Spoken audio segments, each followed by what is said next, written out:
Hey everyone, what's up? It's Ravenhawk6910 once again. Happy October.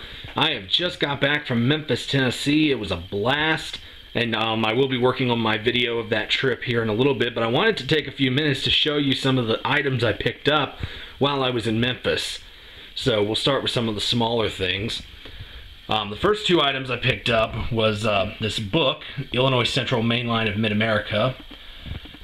This is an all-color book, as you can see on the cover, and this covers quite a bit on the old IC. A lot of steam stuff, talks about the relationship with the Central of Georgia and their passenger trains, covers the electric operations in Chicago, so it's a pretty neat read. I definitely recommend you guys go look at that. And then right here, I got this old VHS, Wisconsin Central video. I actually have seen this before, but I haven't had a copy of it until now, so I was very happy to pick it up, even though it is VHS. So down here, I got a slug out of the junk bin at this hobby shop I went to. This slug appears to be made out of an Athearn Blue Box GP7 or GP9. At least that's what the tabs look like, and then the motor inside is that of an SW1500. So this slug is operational. I'm going to paint this into NS colors, do a few modifications to it to get it a little more accurate, and get it into yard service with my other slug that I have. Over here, we got this old Atlas Cato Burlington Northern RS3. This one was given to me by my friend Mike, and this one has had the lettering removed, and what I'm going to do is I'm going to make it a Cargill switcher. I may just patch it with the Cargill logo and a number, or I may repaint it. I'm not quite sure, but I'll decide sooner or later. And then down here you can see I picked up a patch from NS from National Train Day. Then over here is this Northwest Short Line brass Southern Railway 4-unit hopper car. This is a rare piece. This was probably made about 35 or 40 years ago. But this car, it was Southern number 100. This was a one-of-a-kind car that Southern made. In fact, you can see there's the real one right there.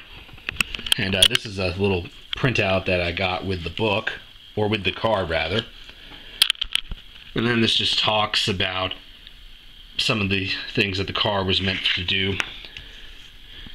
And then the conveyor system up here, the single axles, and the dumping bays on the bottom.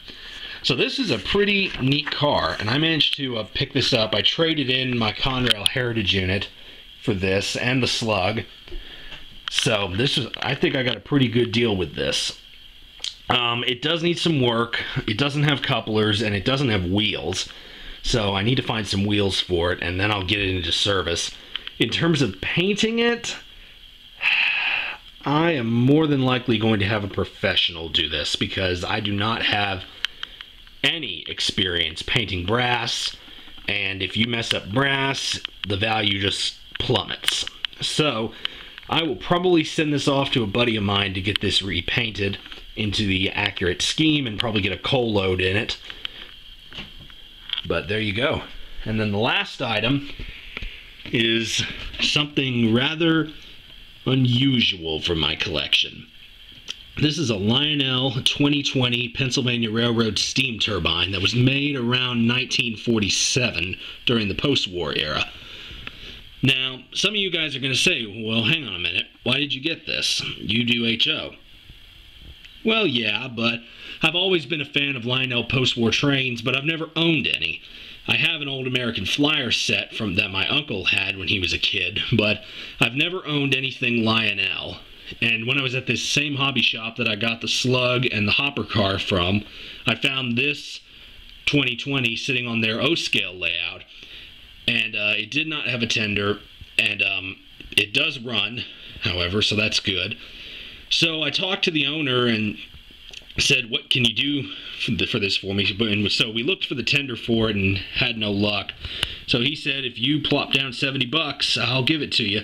So I couldn't turn down an offer like that on an engine like this, because The 2020s, the 681s, the 682s, and engines like that are some of the most beloved post-war engines that Lionel ever made. So I couldn't pass up an opportunity to get one of these. I've missed a couple over the years, so I didn't want to make that same mistake again. So now I finally have a Penske steam turbine in my collection, and eventually I'm going to track down the tender for it and hopefully get a small collection of Lionel post-war stuff to maybe run around the Christmas tree this year. So that is in the plans. It may not happen this year. However, it is really nice to have a 2020 in my collection now. I'm really glad I picked this up. So yeah, that is everything that I got in Memphis, y'all. I'm really happy with my purchases. As you can see, we got some Halloween stuff out now here in the kitchen, getting ready for October, which is already here.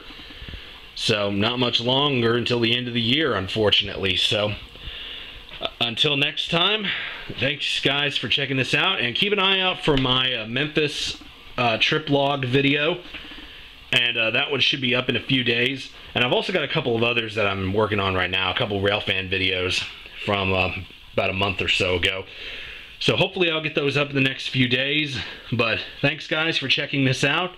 Hope you like it, and look forward to seeing y'all on the next video on my channel. Take care.